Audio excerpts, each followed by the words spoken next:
Pour préparer un cours de chant, moi je le prépare en fonction du niveau de mon élève, parce qu'il est essentiel de prendre en compte, ses compétences vocales actuelles.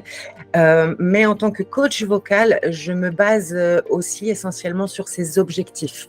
Donc dans un premier temps, j'évalue son niveau vocal pour un premier cours, pour un bilan vocal, en observant ce que j'appelle son millefeuille, c'est-à-dire la liste des points de référence, en matière de technique vocale. Ça va passer par la qualité du son émis, les techniques de respiration, le timbre vocalique, extravocalique, bon, tout ça, ma petite tambouille, la bonne utilisation des articulateurs, voilà. Donc j'écoute attentivement sa voix pour déterminer ses points forts et puis les aspects à améliorer. Ensuite, je discute avec lui de son passé de chanteur, son présent de chanteur, son futur de chanteur. Qu'est-ce qu'il attend de ce cours? Qu'est-ce qu'il attend de mon accompagnement? Et avec lui, je précise des objectifs qui lui sont personnels. Je veux comprendre ce qu'il souhaite accomplir, que ce soit améliorer sa technique, que ce soit élargir son répertoire ou se préparer à une performance spécifique. J'ai vraiment tout un tas de profils en face de moi qui vont du chanteur professionnel au chanteur amateur, et ils ont tous des objectifs très précis que moi, en tant que coach, je dois respecter. Et en comprenant ces objectifs, je peux adapter mon contenu, le contenu de mon cours en conséquence. Puisque chaque cours, comme je le disais tout à l'heure, est vraiment personnalisé. Il n'y a pas un cours qui ressemble à un autre, quoi. Moi, j'ai pas une grille de vocalise type que je propose à tous mes élèves et puis ils s'arrangent avec ce que je leur propose. Vraiment, je construis des exercices sur eux.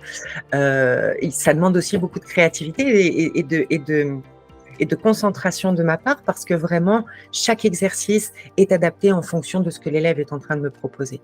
Et puis moi, après, j'adapte mon approche pédagogique parce que chaque personne, chaque individu est différent et a une sensibilité différente et donc demande d'être abordé d'une façon différente. Ils ont des besoins spécifiques, quoi. Et c'est à moi de les écouter et du coup, je dois rester à l'écoute de leurs réactions et puis ajuster en permanence mon accompagnement. Voilà. Puis j'évalue régulièrement les progrès de mes élèves. J'ai des grilles d'évaluation. Ça me permet ainsi de pouvoir les diriger et puis de pouvoir leur apporter des commentaires constructifs. Puis bien sûr des encouragements parce que il faut bien maintenir la motivation. Donc voilà, donc j'utilise les principes pédagogiques tels que la pédagogie de la personne, la pédagogie participative, la pédagogie du plaisir parce qu'on est là pour s'éclater aussi, pour créer un environnement d'apprentissage positif et puis surtout stimulant, quoi.